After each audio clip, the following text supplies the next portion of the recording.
아멘. 하나님 앞에 함께 예배드리게 되어서 너무 감사드립니다. 오늘은 9월 17일 성령과 거짓령을 분별하라라고 하는 주제로 사도행전 4장 36절로 5장 6절을 같이 보려고 해요. 예배드림이 즐거움이죠. 예배드림이 감사가 되지 않으면 우리 신앙은 아직도 하나님을 잘 알지 못해요. 아버지 집에, 부모님 집에 가면 이제 얼마 있으면 추석일 건데 얼마나 기대고 또 설레요. 그렇죠? 못 가면 못 갈수록 더 그런 거잖아요. 그런 것처럼 아버지 집이 교회인데 교회에 오는 마음, 정말 간절히 바라는 마음이고, 또 함께 얼굴 보는 것, 보기만 해도 반갑고 감사하고 말을 하는 것은 더 풍성한 은혜죠. 오늘 우리의 예배가 그런 하나님의 기쁨이 충만하기를 주의 이름으로 축원합니다. 아멘. 초대교회에 성령의 역사가 대단하게 나타났습니다. 기도하던 중에 성령의 충만함이 임하니까 그들이 담대하게 하나님의 말씀을 전해요. 여러분이 하나님의 사람이냐 아니냐 라고 하는 것은 하나님의 보내신 자는 하나님의 말씀을 하나니, 그렇죠? 우리나라에서 대사로 파견했으면 우리나라의 말을 해야지, 다른 나라 이야기하고 있으면은 그 사람은 그 나라의 대사가 아니죠. 그렇죠? 우리나라에서 파견한 대사는 대통령의 메시지를 전해야 되고, 우리나라의 메시지를 가서 상대방 나라에게 전해줘야 돼요. 저와 여러분은 하나님 나라의 사람입니다. 그러면 하나님이 보내셨으면 누구 말을 해야 된다고요? 하나님의 말씀을 하는 것이 내가 하나님께로부터 왔고 하나님께 소속되었음을 말하는 것이에요. 그런데 그 말은 하지 않고 다른 이야기, 다른 사람의 이야기만 하고 있고 세상의 이야기만 하면 우리가 하나님께로 보내심을 받았는지 확인을 해보아야 돼요. 성령이 충만한 자는, 하나님의 보내신 자는 하나님의 말씀을 하나니 이는 하나님의 성령을 한량없이 부어주심이라. 요한복음 3장 34절의 내용이죠. 또 성령이 우리에게 초대교회 역사하니까 기도하고 사랑하고 구제로 이어졌습니다. 성령이 임하면 단순한 감동이 아니라 우리의 삶이 변하게 됩니다. 성령이 충만하게 되면 뭐가 변한다고요? 삶이 변하게 된다고요. 삶이 안 변하는 것, 아직 성령이 주인이 되지 못했기 때문에 그래요. 그렇죠? 주인이 바뀌면 그 삶이 완전히 바뀌는 것이죠.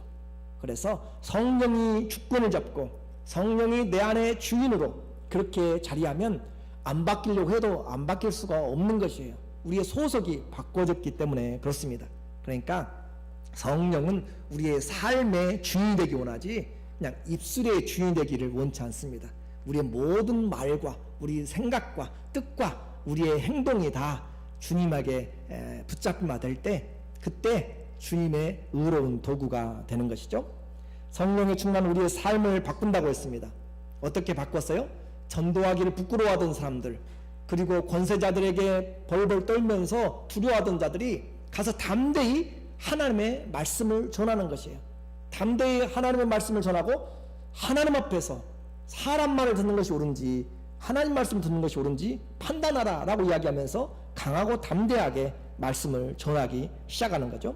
또 두려워하던 자들, 기도하기 싫어하던 자들이, 기도를 어려워하던 자들이 성령이 충만하게 임하니까 기도의 자리에 앞장서게 되고, 기도가 아니면 안 되겠다라고 기도의 자리를 찾아서 정말 기도에 불이 붙어서 기도하고, 운전할 때도 기도하고, 잠에 자고 일어날 때도 기도하고, 밥 먹을 때도 기도하고, 사람을 만나러 가기도 전에 기도하고, 일하기 전에 기도하고, 시시로 범사에 성령 안에서 때를 따라서 힘써서 기도하는 것. 성령이 주인이기 때문에 그래요. 내 마음대로 살지 않겠습니다. 내 마음대로 말하지 않겠습니다. 내 마음대로 가지 않겠습니다 라고 하는 것으로 내가 하나님께 기도하는 것이죠. 그렇게 주의 성령이 또 충만하게 임하니까 그들의 마음이 각각 틀렸어요. 수많은 사람들, 배움도 틀리고 고향도 틀리고 각각 배경도 틀린데 다 하나같이 그리스도의 마음과 그리스도의 뜻으로 하나가 되었다라고 했어요. 성령이 충만하면 누구의 뜻으로 하나 돼요? 그리스도의 마음으로 하나가 돼요. 왜냐하면 성령이 바로 그리스도의 영이기 때문에요. 그리스도의 영으로 여러분이 하나 되는 것, 그것이 성령 충만하다라고 하는 것이고, 내가 주의 은혜가 내 위에 있다라고 하는 것입니다. 내 마음이 아직도 살아있고 펄펄 뛰고 있다면 아직 주님을 제대로 주인으로 영접하지, 주님으로 그렇게 뜻이 하나 되지 못한 것이고 충만하지 못한 거죠. 그렇게 주의 마음으로 하나가 되니까 내 마음에서 가장 하고 싶은 게 뭐예요? 오늘도 우리 와가지고 그냥 딱 털어놓고 우리 와가지고 제일 먼저 기도하는 거 무엇이에요? 내가 건강했으면 좋겠고 돈을 좀 더 벌었으면 좋겠고 내 장래가 좀 안전했으면 좋겠고 그렇잖아요. 우리의 자녀들 점점 세상에서 말하는 출세 좀 했으면 좋겠고 성공했으면 좋겠다 라고 하는 것이잖아요. 그렇죠? 그래서 다 중요해요. 그런데 그런 우리의 마음들을 성령이 충만하게 하니까 먼저 그의 나라와 의를 구하도록 그렇게 바꾸어 가고, 성령이 그렇게 충만하게 하니까 내 마음에 가장 붙잡고 자식 간에도 나눠줄 수 없는 물질의 문이 열리게 되고, 내 마음에 그렇게 물질을 신으로 섬겼던 그것들을 손을 벌려놓게 만들고, 그들이 자기의 소중한 것을 팔아서 사도들 앞에 갖다 놓고 그들의 창고와 지갑의 문들이 열리기 시작했어요. 그것이 성령의 일이죠. 누가 여러분의 창고의 문을 열게 만들고 누가 여러분의 지갑의 문을 활짝 열게 만들고 그렇게 해요? 성령께서 충만하니까, 성령이 주인 되니까 그리스도의 마음으로 우리로 하여금 어디에 쓰도록 무엇을 하도록 그렇게 말씀을 하시게 되는 거죠. 이것이 성령은 바로 우리에게 감동의 수준이 아니라 삶을 바꾸는 대로 성령은 이끌어 가십니다. 성령 충만하면 좋겠어요? 충만하지 않으면 좋겠어요? 아이고, 그래도 대답은 잘하시네요.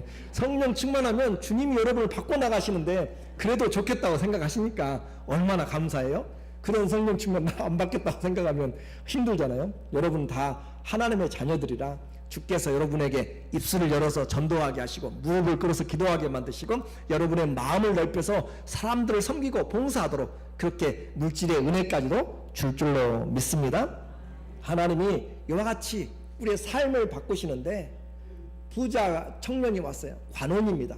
그가 와서 주님 앞에 칭찬 좀 받으려고, 젊고 부자고 아주 그냥 그러니까 내가 어려서부터 주님 말씀한 거 다 지켰습니다. 십계명도 줄줄이 이야기하고 할 때 주님이 하시죠.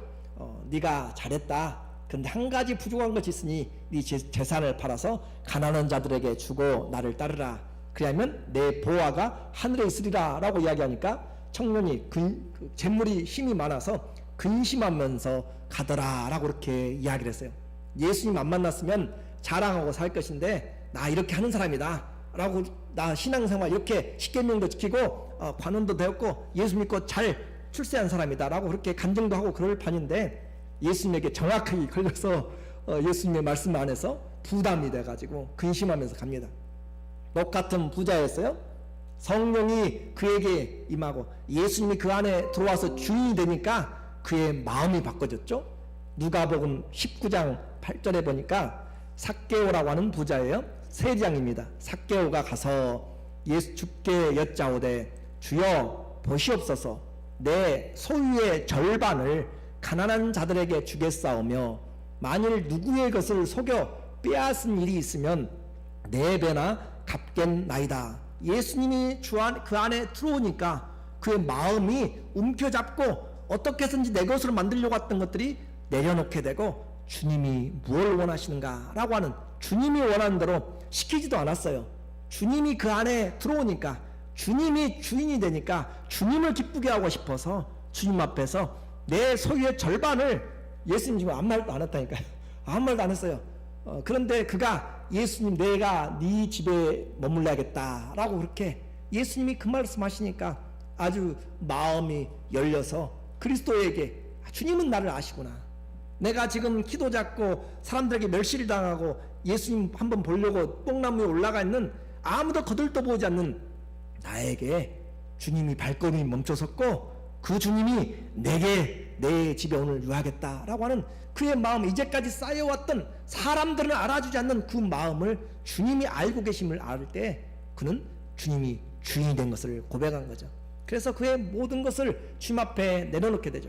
그래서 반을 내려놓게 되고, 남의 것을 도적질한 것이 있으면 4배나 갚겠습니다. 율법에 따라서 그렇게 하겠습니다. 뿐만 아니라 그때 예수님이 하신 말씀이에요. 예수께서 이르시되 오늘 구원이 이 집에 이르렀으니 이 사람도 아브라함의 자손이미로다. 구원이 임하였다. 그의 마음에 주인이 바뀌어진 것을 행동으로, 좋은 나무는 뭘로 알아요? 열매로 아나니. 열매로 알게 돼. 열매로. 그래서 그 열매가 나타났다라고 그렇게 말하는 것입니다. 성령은 내 안에 오셔서 예수님 중심으로 바꾸는 것이에요. 미움이 사랑으로 바뀌게 되고, 불평이 감사로 바뀌게 되고, 염려가 기도로 바뀌게 되고, 예수님이 우리 안에 오면 삶이, 생각이 바뀌게 되는 것이에요. 그것이 주님이 주인이 된 삶입니다. 성령의 역사가 온 교회를 충만하게 세우고 사람들이 더 많이 오게 될 때 사단도 거기서 이 일을 하고 방해가 일어납니다. 사단은 모방의 천재예요. 짝퉁의 대가입니다. 그래서 하나님이 하신 일들을 다 따라서요.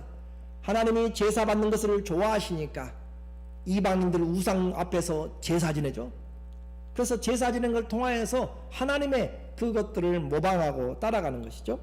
그리고 정품 속에 가차를 끼워 넣는 것처럼 오늘 하나님의 성령으로 충만하여서 헌신한 그 사이에 사단으로 가득 찬 그 행위를 집어넣어서 교회를 혼란시키도록 그렇게 하는 것입니다. 그러니까 잘 봐야 되는 것이에요.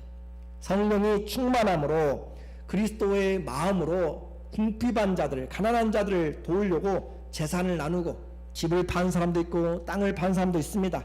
또 자기의 소유를 가져다가 사도들의 발 앞에 두는데 아나니아와 이 부부와 또 바나바라고 하는 이 사람의 내용이 오늘 본문에 설명이 되어 있습니다. 중요하게 나와 있다라고 하는 거죠. 바나바라고 하는 사람은 아주 성령이 충만함으로 이 일을 하였습니다. 36절에 보니까 구브로의 섬이에요. 히프로스라고 하는죠. 난 레위족이 있으니 이름은 요셉이라 사도들이 일컬어 바나바, 번역하면 권위자다 이렇게 이야기해요. 권위자, 인커리지먼 한단 말이죠. 그래서 격려하는 사람, 위로하는 자라고 그렇게 하는 사람이죠. 그 사람이 그가 밭이 있음에 팔아 값을 가지고 사도들의 발 앞에 두었더라. 밭을 팔아서 사도들의 발 앞에 두었다라고 하는 것은 교회에서 쓰도록 그렇게 주권을 양도한 것입니다. 그렇게 한 사람이 있는가 반면에 또 한 사람 부부가 있죠. 그 부부도 그 일을 생각했습니다. 우리가 밭을 팔아서 가져다 놓자라고 생각했어요. 그런데 그들의 마음 가운데 그 생각이 좀 바꿔지게 된 것이죠. 5장 3절에 보면 베드로가 5장 3절에 가로되 아나니아야 어찌하여 사단이 네 마음에 가득하여 네가 성령을 속이고 땅값 얼마를 감추었느냐. 그가 부인이 함께 협의해 가지고 땅을 팔았어요. 그리고 그 일부를 감춰놓고 나머지를 가지고 와서 그렇게 이것이 전부입니다 라고 이야기했을 때 베드로가 하는 말입니다. 아이고 이렇게 가져와서 감사하고 황공무지가 아니라 베드로가 지금 하는 말이 아나니아야 어찌해서 사단이 네 마음에 가득 찼느냐, 성령을 속이느냐라고 그렇게 이야기해요. 많이 가져온다고 또 무엇을 한다고 하나님 기뻐한다고 생각하면 안 됩니다. 그 중심이 진정 믿음에서 난 것인가, 진정 주님이 받을 만한 것인가. 우리 말라기에서 3주 전에 이야기했죠. 누가 제발 성전 문을 좀 닫았으면 좋겠다라고 주님이 이야기하잖아요. 주님 앞에 잘못된 것들을 가져오고 주님 섬기기가 얼마나 범패스러운지 아세요 라고 하는 그런 마음들이 있을 때 주님은 더 이상 받기를 원치 않으신다. 하나님은 그렇게 무시될 만한 이름도 아니고 그렇게 해서도 안 되는 것이죠. 오늘 그래서 그 땅을 파는 것 얼마나 힘들어요. 다른 사람들은 하지 않았는데 이 아나니아와 삽비라 부부는 함께 땅을 팔기까지 그런 마음을 먹었어요. 얼마나 대단한 것이에요. 그런데 이 큰 선택인데도 불구하고 그들의 중심이 그릇되었다라고 하는 것이죠. 그래서 우리는 이 사랑이 없이, 진정한 믿음이 없이도 만용이라고 이야기하죠. 그렇죠? 우리가 만용이라고. 용기가 아니라 만용. 다른 사람들에게 좀 낮게 보이려고, 다른 사람들에게 하지 않는 것을 내가 해보려고 하는 그런 것들, 위선이라고 이야기하죠. 그런 것들로 사도 바울이 복음을 전하다가 로마 12대에 갇히니까 바울만 전하냐, 그렇게 전하는 것 아니다 라고 이야기하면서 시기와 질투로 복음을 전했던 자들이 빌립보서 1장 12절 이하에 나오게 되죠. 그렇죠. 그렇게 시기로 하는 자들, 또 기도를 하되 바리새인처럼 나는 저 세리와 같지 않습니다 라고 그렇게 비교하면서 자기를 나타내기 위해서 나는 일주일에 2번씩 금식하고 11조를 내고 하나님 앞에 구제하고 하면서 내 기도 생활한다고 기도를 해요. 그런데 어떻게 해요? 자기를 위하여서 나를 내세우기 위해서 기도하는 것이에요. 전도를 해요. 시기와 질투로 하는 것이에요. 믿음의 능력 구제도 많이 있습니다. 그런데 자기의 이름을 위해서 부자 청년도 마찬가지였어요. 그래서 주님을 사랑하는 마음에서 나오지 아니하면 그것은 다 헛되다고 이야기하죠. 주님을 사랑하는 것, 에베소 교회가 잃어버린 첫사랑이었잖아요. 그래서 고린도전서 13장 1절부터 3절에 중요하니까 내가 사람의 방언과 천사의 말을 할지라도 뭐가 없으면요, 사랑이 없으면 시끄러운 소리나는 구리와 울리는 꽹가리가 되고 귀만 아픈 그런 소리가 된다. 분별이 없는 나팔 소리, 시끄러운 소리. 내가 예언하는 능력이 있어요. 얼마나 대단해요. 모든 비밀과 모든 지식을 알고 또 산을 옮길 만한 믿음이 있어도 뭐가 없으면, 사랑이 없으면 내가 아무것도 아니요. 우리 기도하죠. 주님 능력을 주세요. 그렇게 기도하잖아요. 지식을 주세요. 기도하잖아요. 그런데 뭐가 먼저예요? 주님 사랑하기 위해서, 주님 사랑을 위해서 능력이 필요해요. 주님 사랑하기 위해서 지혜가 필요해요. 그것이 올바로 되지 않으면 우리는 아무것도 아니고, 내가 내게 있는 모든 것을 구제하고, 이 아나니아와 삽비라도 지금 논을 팔았다니까요. 밭을 팔았어요. 자기의 밭을 팔아가지고 여러분 헌금한 사람 얼마나 대단하게 보일만해요? 교회에서 목을 좀 한번 내볼만 하겠죠? 바나바가 그렇게 하니까 사람들이 그를 칭찬해요? 나도 한번 해보자 라고 생각을 해요. 그러면서 그의 아내 모르겠어 사도들을 불러가지고 나도 이 밭을 팔아서 교회에다 내겠습니다 하고 예배 드리면서 이 밭 잘 팔게 좋은 값 받게 해달라고 했을지도 모르겠어요. 그런데 아무튼 그렇게 구제하도록 내어놓고 밭을 팔고 또 내 몸을 불사르게 내어줄지라도, 선교사로 가서 하는 사람들도 있어요. 몸을 불사르게 내어줄지라도 뭐가 없으면, 주님의 사랑이 내 안에서 먼저 채워지지 않으면 또 그 사랑으로 하지 아니하고 이익을 위한 것으로, 보상을 위한 것으로 한다면 내게 아무 유익이 없느니라. 그래서 우리의 신앙은 그리스도의 사랑이 먼저 우리에게 와서, 사랑이 강권하여서, 그리스도의 은혜가 우리에게 와서 그 은혜가 강권하여서 하게 되는 것이 신앙생활입니다. 그러니까 그 주님의 은혜가 분량만큼 하게 만드는 것이에요. 우리는 신앙생활에 그래서 나를 자랑할 것이 없습니다. 성령께서 해 나가시는 것이에요. 겉으로 그렇게 드러나게 땅을 팔고 돈을 가져다주는 행위는 지금 바나바나 이 아나니아 부부나 똑같아요. 그런데 마음은 달랐습니다. 한 사람은 성령이 충만하여서 하였고 한 사람은 사단이 마음 가운데 가득 차서 했다라고 했어요. 교회에서 이런 일이 일어납니다. 헌신해요. 봉사하는 사람들 가운데 사단이 들어가 있다, 가득 찬다라고 이야기하면 누가 좋겠어요? 여러분 안에 오늘 한번 잘 보셔야 됩니다. 내 안에 성령으로 차 있는지, 성령이 채워지려고 하고 있는지, 사단에게 틈을 주고 있는 생각들이 있어서 사단으로 채워지고 있는지, 그것도 모르고 지금 속고 있는지, 이것도 저것도 아무것도 모르고 있는지 정말 잘 보아야 된다라고 하는 것이에요. 예수님이 성만찬하시고 마지막 이 땅을 떠나려고 할 때 자기의 몸과 피를 드리려고 하는 그때에도 사단에게 마음을 빼앗겨버린 사람이 있어요. 요한복음 13장 2절에 보니까 마귀가 벌써 시몬의 아들 가롯 유다의 마음에 예수를 팔려는 생각을 넣었더라. 그 예수님과 함께하고 있는 그 자리, 마지막 유월절의 자리, 성만찬의 자리, 새 언약을 이루는 자리에 마귀가 가롯 유다의 마음을 어떻게 해요? 사로잡아요. 우리 생각 잘해야 돼요. 이 자리 예배 자리에 앉아있다고 다 주님이 받으신다고 하시면 착각하십니다. 예수님 앞에서도 그렇게 되었고 26절에도 27절에 조각을 받은 후 곧 사단이 그 속에 들어간지라. 이에 예수께서 유다에게 이르시되 네가 하는 일을 속히 하라. 사단은 가만히 있어도 틈타는 것이 아니라 우리가 생각으로 범죄하게 될 때, 우리의 생각이 다른 데로 향하게 될 때, 미혹될 때 그 틈을 타게 되는 것이죠. 이와 같이 우리는 사단을 안 믿는 사람에게만 사단의 역사가 있다고 생각하지 마세요. 북한에만 사단의 역사가 있다 하지 말고 생각하지 말고 어디 있다고? 교회에 있고 더 적나라하게 내 안에 성령이 머무시는 처소가 될 수도 있고 사단의 처소가 될 수도 있는 가능성이 우리에게 있다라고 하는 것을 보게 됩니다. 그래서 사단은 광명한 천사로 얼마든지 우리를 속이려고 하는 것이에요.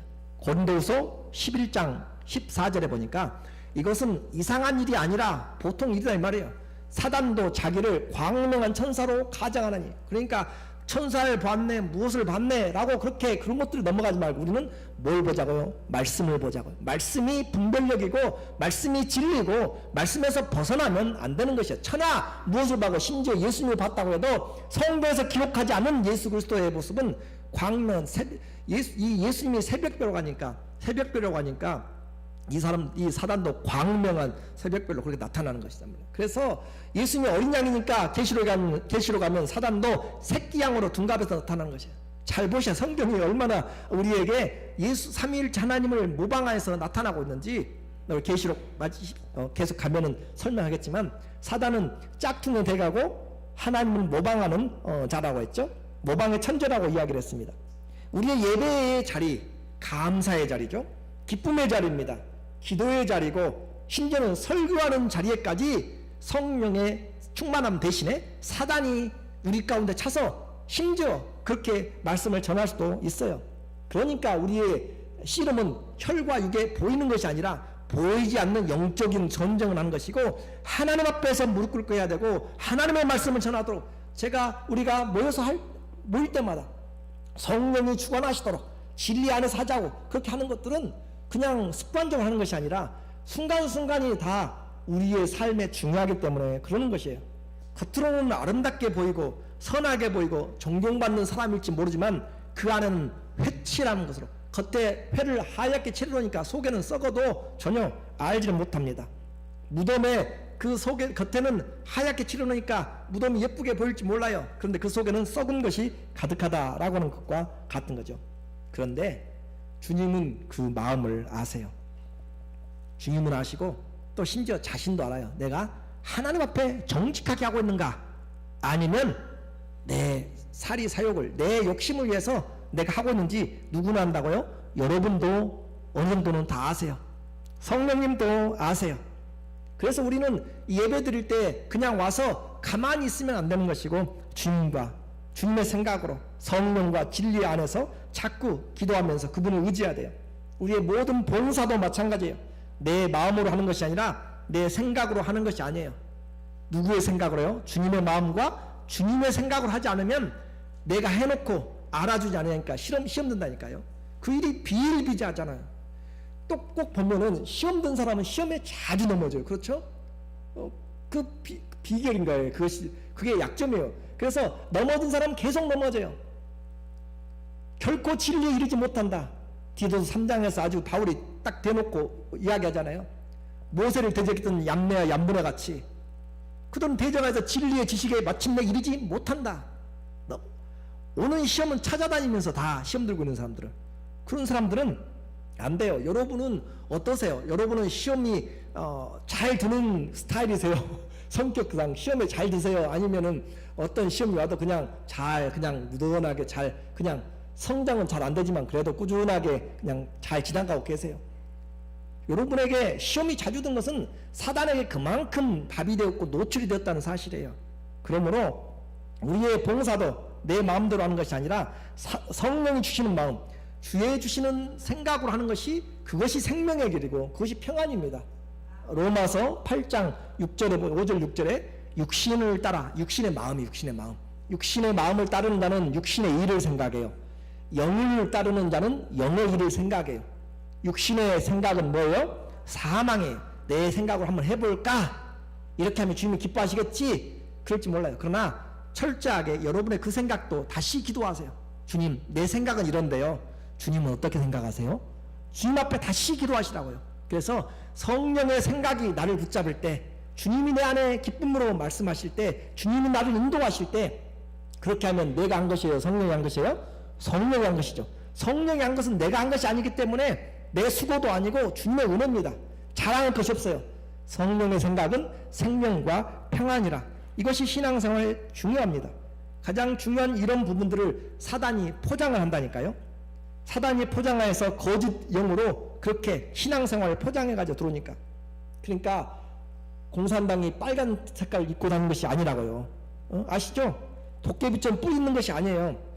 우리의 헌신 속에 사단으로 가득 차게 만들고요. 우리의 기도 속에 가득 차게 만들고 심지어는 내 신앙의 모습에 늑대의 마음이 있다 이 말이에요.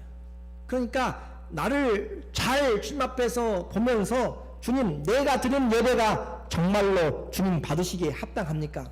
합당하지 않게 되는 것이 많죠. 그러면 어떻게 해요? 기도해야 되는 그래서 주님 나의 마음, 내 상한 마음, 상처된 마음, 내 정직하지 못한 마음 주님 앞에 내려놓습니다. 그것이 기도고 회개고 주님의 은혜를 구하는 것이에요. 그러니까 나는 주님 앞에 항상 이런 믿음으로 자기가 드러나려고 하는 그런 마음이 살아있으면 사단의 유혹에 언제든지 넘어갑니다.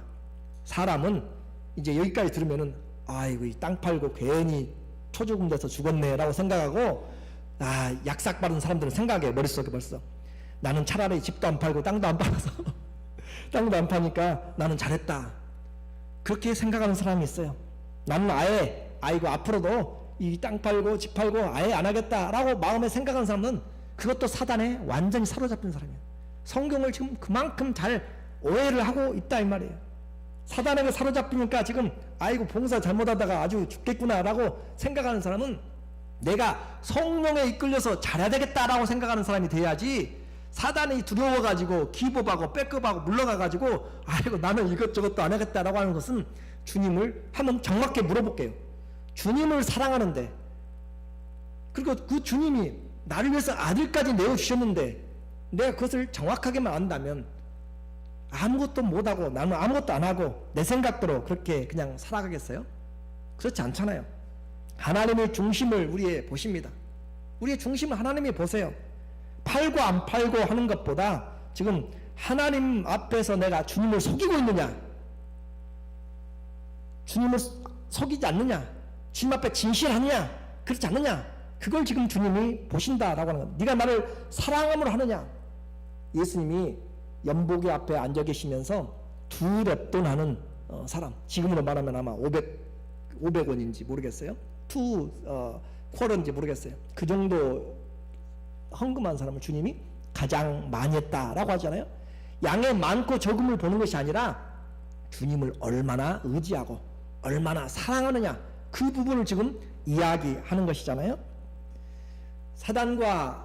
사단이 아담과 이브를 유혹할 때 처음부터 말도 안 되는 것으로 유혹하지 않아요. 말씀을 바꾸고요, 의심을 하게 만들고 또 마음을 섭섭하게 만들어요. 그럴 수가 있어. 왜 하나님이 다 먹으라고 해놓고 왜 그것만 못 먹게 했지? 섭섭해요. 다른 거 다 줬는데 못 먹게 한 그 한 가지가 마음에 걸린단 말이에요. 그러니까 다 99가지 다 좋아요. 그런데 제가 한마디 이야기하면 그 한 가지가 걸려가지고 시험 본 사람들 수두룩합니다. 무슨 말인지 아시겠죠? 오늘 우리에게 사단은 처음부터 대놓고 하는 것이 아니라 우리의 마음에 서운함과 섭섭함과 의심을 만들고 마음을 낚아요. 우리에게 다가오는 이 시대, 오늘 이런 우리의 현장에서는 우리에게 다가오는 시험은 칼을 대고 총을 대고 유혹하면서 예수님 믿을래 안 믿을래, 교회 갈래 안 갈래 하는 그런 유혹이 아니잖아요. 그렇죠? 예수님 믿는다고 여러분에게 월급을 깎는 것도 아니고 승진 못하게 하는 것도 아니에요. 우리에게 있어서 지금은 오히려 편하게 예수님 신앙을 내가 드러나게 자기 중심으로 내 의견이 반영되도록 예배의 분위기와 교회가 내 뜻대로 되어가도록 그렇게 사단이 나를 유혹하는 것이에요. 내가 원하는 스타일의 예배, 내가 원하는 그런 교제, 내가 원하는 말씀, 내가 드러나는 그런 것들로 사단은 우리에게 이 예배가 하나님 중심이 아니라 누구 중심이요? 내가 편하게 내 중심으로 그렇게 만들어가는 것이 사단의 이야기다라고 하는 것이죠. 성령을 무시하는 것이죠. 그래서 하나님은 이런 예배를 받지 않습니다. 초대교회에 위기가 다가왔어요. 성령을 속이고 거짓에 사로잡힌 이 아나니아의 부부, 하나님 두려운 것을 지금 모르는 것이죠. 자기 자랑하려고 돈을 가지고 얼마를 감추고 사도들의 발 앞에 가져왔다라고 합니다. 초대교회에 교회를 세우기 위해서 지금 하나님이 이 성령을 통해서 이 사건 아주 대대적으로 기록하고 광고하면서 그 다른 사람도 안 하는 밭을 팔고 와서 일부를 좀 떼어내고 줬다고 부부가 다 죽어버렸네요. 엄청난 일벌백계의 내용을 하고 있는 것은 바로 우리가 성경의 메시지를 잘 들어야 될 필요가 있다라고 하는 것이에요. 그래서 이 하나님의 말씀에 이 5장 2절에 보면은 그 값에서 얼마를 감추매 그랬어요. 얼마를 감추매. 그 밭에서 얼마를 값에서 판 값에서 얼마를 감췄다라고 하는 이 단어죠. 그래서 노스피조마이라고 하는 이 단어가 똑같이 쓰인 히브리어가 있습니다. 감췄다라고 하는 것이에요. 이 감췄다라고 하는 것이 자신을 위해서 따로 떼어놓았다, 자신을 위해서 횡령했다, 자신을 위해서 훔쳤다라고 하는 그 단어입니다. kept back for himself. 그렇죠? 자기 자신을 위해서 만들어놨다 이 말이죠. 근데 이와 같은 똑같이 사용된 단어가 여호수아서 7장 1절에 보면 이 단어가 나옵니다. 이스라엘 자손이 온전히 바친 제물로 말미암아 범죄하였으니 여리고성을 첫 번째로 전쟁하고 그 여리고성이 무너지면서 그 쉽게 점령했어요. 그리고 그 땅의 모든 것들은 다 주님이 첫 번째 성 11조라고 생각할 수 있는 거죠. 가나안 땅의 첫 번째 전쟁의 승리입니다. 그 땅에서 취한 모든 것은 하나님께 바쳐졌다라고 하는 것이에요. 하나님께 구별되었다. 거기쯤은 가져가지 마라. 그러나 그 다음 것에서부터 너희들이 승리한 것은 전리품도 다 가져가라. 무슨 말인지 아시겠죠? 첫 번째 전쟁 하나님이 하신 것이다. 구별시켜라. 이것은 하나님께 드렸다. 그래서 온전히 바쳐진 물건, 이 여리고성이 무너지면서 거기서 취한 모든 물건은 하나님께 바쳐진 헤렘이라고 이야기하는 히브리어입니다. 하나님께 바쳐졌어요. 바쳐진 것인데 그 중에서 아간이라고 한 사람이 슬쩍 감추매 그 말이에요. 그래서 물건으로 바친 물건으로 말미암아 범죄하였으니 이는 유다 지파 세라의 증손 삽디의 손자 갈미 아들 아간이 온전히 바쳐진 헤렘된 물건을 가졌습니다. 취하였습니다. 여기서 똑같은 말 감추었습니다. 횡령하였습니다. 그 단어가 히브리어 단어가 똑같은 단어입니다. 무슨 말인지 아시겠죠? 누구에게 바쳐진 것? 하나님께 바쳐진 것. 그러니까 정황상 보았을 때 이 아나니아와 삽비라는 사도들에게 찾아와서 교회에게 내가 이것을 팔아가지고 교회 하나님께 다 드리겠습니다 라고 그렇게 하나님께 이미 말로 행위로 서원으로 바쳤다는 것을 우리에게 말해주고 있어요. 그런데 하나님의 도우심으로 땅값이 더 받았네요. 하나님의 도우심으로 그렇게 딱 잘 팔고 나니까 이거 마음의 생각이 달라져요. 우리 집도 좀 도와야지, 또 다른 사람 자기 자녀들도 돌봐야지. 그런 상황에서 땅값의 일부를 감췄다, 하나님께 바쳐진 것에서 떼어냈다라고 하는 그런 의미입니다. 무슨 말인지 이해가 되시죠? 그래서 주님 앞에 바친다고 서원한 것에서 감추고 주님 앞에 바쳐진 물건에서 횡령을 했기 때문에 그것은 지금 사람 앞에서 한 것이 아니고 하나님 앞에서 지금 속이고 있다라고 그렇게 주님은 지금 말씀하고 있는 것이에요. 가나안 땅의 첫 발, 교회가 새 출발하는 그 가운데서 하나님의 뜻을 거역합니다. 성령을 시험합니다. 공동체에 악영향을 끼친 점에서, 그래서 주님이 그의 생명을 취하여서 아간과 그의 가족들이 전부 다 죽잖아요. 돌무더기에 묻혀서 죽잖아요. 그런 것처럼 초대교회가 일어나면서 바로 그와 같이 똑같은 죽음이 지금 일어나게 됩니다. 그것은 하나님의 일벌백계의 내용입니다. 문제는 이제 그 뒤에요. 오늘 이 시대입니다. 그 문제가 그 뒤란 것은 뭐냐면, 그 뒤로도 교회에 얼마나 속이는 자들 많아요. 그렇죠? 그 뒤에도 교회에 팔기로 하고 바치기로 하고 말로 이야기하고 서운하고 갚지 않은 사람도 많고, 심지어는 교회 것을 가져가는 사람도 있고, 그렇죠? 교회에 대하여서 하나님 앞에서 우리는 얼마나 가볍게 생각하면서 생활해요. 그런데 그 사람이 죽지 않아요. 이게 문제라고요. 그 사람이 바로바로 죽어나가면 이 초대교회처럼 아나니아와 삽비라처럼 바로 그 자리에서 죽고, 또 그것도 알지 못하고 3시간 뒤에 부인 삽비라가 와가지고 또 시험하잖아요. 베드로가 물어봐요. 이것뿐이냐 라고 하니까 이것뿐입니다 라고 할 때 그냥 그 말이 떨어지기가 무섭게 또 죽어서 나가잖아요. 그런 것이 계속 되어진다면 교회에 누가 두렵지 않게 하겠어요? 누가 하나님을 속이겠어요? 그런데 하나님 그렇게 다 죽이면 살아남을 사람 있으세요? 한번 물어볼게요. 여러분, 살아남을 사람 있으세요? 없어요. 그러니까 지금 하나님이 은혜로 지금 참고 계시는데 그것을 착각해요. 아, 하나님이 모른가 보다. 아, 교회가 모른가 보다 라고 그렇게 착각해요. 이것이 병이라니까. 이것이 얼마나 마음 아픈 것인지 몰라요. 하나님의 것을 훔쳐가고 교회의 것들을 옮겨가도 바로 죽지 않기 때문에 이것이 은혜라고 생각하지 마십시오. 이것이 하나님이 몰라서가 아닙니다. 스스로 거짓의 영에 붙잡혀서 하나님의 영이 손대기 전에 성령께서 그에게 더 오셔서 내가 이런 수준입니다, 주님 고백합니다 라고 하면서 그렇게 자꾸 고백하고 자라가면서 주의 은혜로 내가 커 나가야 될 것을 지금 주님이 우리에게 기회를 주는 것이에요. 주님이 손대시기 전에 내 안에 주님의 은혜가 있어서 자꾸 주님께 돌아오도록 그렇게 사랑 안에서 섬기고 진리 안에서 말하고 또 말씀 안에서 힘들어도 섬기는 이것이 주님을 기쁘시게 하는 것이에요.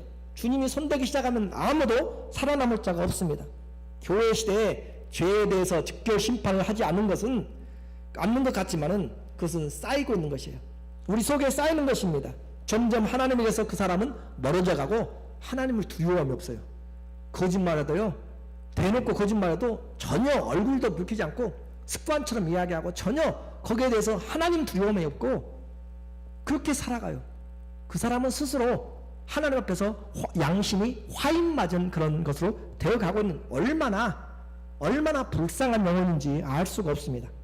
특별히 성령을 회방하는 사람, 교회에서 화를 내면서 교회에서 성령을 회방하는 사람들이 있어요. 가끔 그런 사람들은 정말 성경을 몰라도 너무 모르는 것이에요. 마태복음 12장 31절에 그러므로 내가 너희에게 이르노니 사람에 대한 모든 죄와 모독은 사하심을 얻되 성령을 모독하는 것은 사하심을 받지 죄 용서가 없다, 이 말 한마디로. 또 누구든지 말로 예수님을 거역하면 용서하심을 받되 누구든지 말로 성령을 거역하면 이 세상과 오는 세상에서 사하심을 받지 못한다라고 아예 못을 받고 성령이 그렇게 기록하고 있어도 성령을 두려운 줄 모르고 우리가 지금 하나님 앞에 있음을, 성령 앞에 있음을, 그렇잖아요. 오늘 우리 3절에도 그렇잖아요. 3절에서 사단의 네 마음에 가득하여서 네가 성령을 속이고 그랬잖아요. 성령을 속인다고 하는데 4절에서는 하나님을 속인다고 그러잖아요. 4절 마지막에 거짓말한 것이 아니요 사람에게 아니라 하나님께 한 것이라, 성령을 속이는 것이나. 그래서 이와 같이 그런 사람들, 교회의 사람의 모임입니다. 사람의 모임이라고 생각하지 마십시오. 우리는 하나님 앞에 있습니다. 교회는 두세 사람이 예수님의 이름으로 모인 곳에 예수님이 계십니다. 우리는 성령 안에 있습니다. 또 교회는 그리스도의 몸으로 있습니다. 주님을 너무 가볍게 생각하지 마세요. 이 시대의 바나바, 이 시대의 아나니아 삽비라는 우리입니다. 오늘 우리가 내가 어느 편인가? 여러분은 어느 편에 가까우세요? 바나바 편에 가까우세요? 아나니아 편에 가까우세요? 주님이 원하는 것이 무엇입니까? 성령이 충만하면 그리스도의 마음을 갖습니다. 우리는 지난 성찬 예배 때도 우리 중에 자기를 살피지 아니하므로 그냥 떡을 먹고 마심으로 아픈 자도 있고 약한 자도 있고 죽어간 사람도 많다라고 했어요. 하나님 말씀을 가볍게 여기지 마세요. 반대로 생각하면 성령 안에서 진실로 행하게 되면 강하게 되고 하나님의 은혜가 임하게 되고 주어진 생명의 연수를 살아간다라고 하는 것을 우리는 깨달아야 됩니다. 여러분에게 말씀드립니다. 저도 마찬가지고 하나님의 영으로 예배드리지 않으므로 스스로 무덤을 파지 마세요. 스스로 병든 자리, 교만의 자리, 속이는 자리에 앉지 마십시오. 주님은 아십니다. 단지 참고 돌아오기를 기다리는 것 뿐입니다. 그렇기 때문에 우리는 허물이 많아요. 그래요. 그래서 주님이 너희가 너희 죄를 자백하면 나는 미쁘고 의로우사 너희 모든 죄를 다 사해 줄 것이다. 주님이 그렇게 사유의 말씀을 하시고 또 시편 130편 4절에서도 사유하심이 주께 있습니다. 사유하심이 오직 주님께만 죄 용서하심이 있습니다 라고 하심으로써 주님을 경외케 하려 합니다. 여러분 성경 보세요. 주님의 5절 마지막에도 듣는 사람이 다 크게 두려워하더라. 두려워하단 말을 다른 말로 경외하더라 그 말이고요. 11절 마지막에도 온 교회와 이 일을 듣는 사람들이 다 크게 두려워하더라. 다른 말로 주를 경외하더라 그 말입니다. 하나님을 두려워하는 것, 하나님을 경외하는 것 같은 단어입니다. 그러므로 오늘 우리는 주님이 정말로 받으시도록, 우리 주님은 뭘 보세요? 중심을 보세요. 그러면 하나님이 받으시는 예배, 성령 안에서 진리로 드리는 예배, 하나님이 찾으시는 심령, 우리는 부족하지만 상한 심령으로 오세요. 우리는 부족하지만 애통하는 심령으로 오세요. 주님의 말씀이 이런데 나는 이 수준입니다. 그렇게 솔직하게 그리고 주님 앞에 도우심을 구하세요. 오늘 초대교회 이 말씀은 우리에게 말씀합니다. 성령 안에서 주의 마음이 가득 차서 살 것인지, 내 마음에 거짓 것으로 채워져서 살 것인지, 그렇게 종교생활할 것인지, 사람 보고 신앙생활하지 말라. 마귀가 틈을 탑니다. 에베소서 4장 27절에 마귀에게 뭘 주지 말라고요? 틈을 두지 말라고요. 생각이 벗어나지 마십시오. 여러분의 생각으로 그림을 그리지 말고 여러분의 생각을 발전시키지 마세요. 성령 앞에서 겸손하세요. 성령 앞에서 낮아지세요. 성령 앞에서 항복하세요. 그것이 주님 내 고집 세울 때가 아니에요. 주님 앞에 사단이 틈을 주지 말라라고 그렇게 주님은 이야기합니다. 결론적으로 말씀드립니다. 성령을 속이고 그 자리에서 죽임을 당한 아나니아, 사람들이 돌아오는 사이에 그 아내도 죽습니다. 주의 영을 시험하지 마십시오. 교회는 성령 안에서 세워졌습니다. 그렇기 때문에 예배드림도 성령과 진리로 예배드리는 것입니다. 예배는 하나님의 생명이 공급되는 것입니다. 그래서 이 사실을 할 때 우리는 예배에 가만히 앉아서 입만 벌리고 있고 눈만 뜨고 있는 것이 아니에요. 예배는 주님을 두려워하는 자리요, 주의 은혜가 공급되는 자리요, 생명의 자리입니다. 주님 나를 불쌍히 여기소서. 오직 성령을 충만케 하사 나를 새롭게 하소서. 주님 내 속에 나는 할 수 없어요. 주님 내 속에 정직한 영을 새롭게 하시고 내 안에 주의 영을 창조하셔서 정말 주님이 나를 예배드릴 수 있도록 만들어주세요. 그것이 다윗의 고백이잖아요. 시편 51편 10절에 보니까 하나님이여 내 속에 정한 마음을 창조해 주시고 내 안에 정직한 영을 새롭게 하지 않으면 내 마음으로 간음하고 내 마음으로 거짓말하고 내 마음으로 다 할 수 있어요. 그러니까 주님 앞에서 주님 제발 나를 주 앞에서 쫓아내지 마시고 주의 성령을 내게서 거두지 마소서. 그렇게 죄짓고 그렇게 하면서도 주의 성령을 의지하지 않고 내 마음대로 꾸준하게 밀고 나간다면 그 사람은 가장 불쌍한 자잖아요. 우리를 겁주려고 지금 성경에 써놓은 것이 아니에요. 성령으로 사는 삶의 순전함과 아름다움과 하나님의 영광에 대해서 하나님의 성령이 임하면 얼마 정도까지 하나님을 경외하게 되는가, 그것을 우리에게 말하고 있어요. 그래서 주님을 경외하는 것, 그 말씀이 우리를 살립니다. 오늘 우리의 교회가, 많은 교회가 필요하잖아요. 많은 사람들이 필요하잖아요. 오늘 우리부터 내 안에 성령으로 하나님 앞에서 거짓 영에 가로막히지 말고 사로잡히지 말고 주님 내 안에 정한 마음을 창조하시고 내 속에 정직한 영을 새롭게 하셔서 성령으로 예배하도록, 성령으로 말씀 듣도록, 성령으로 기도하도록, 성령으로 행하는 주님이 받으시는 그런 삶이 되기를 우리 주 예수님의 이름으로 축원합니다. 아멘. 기도하겠습니다.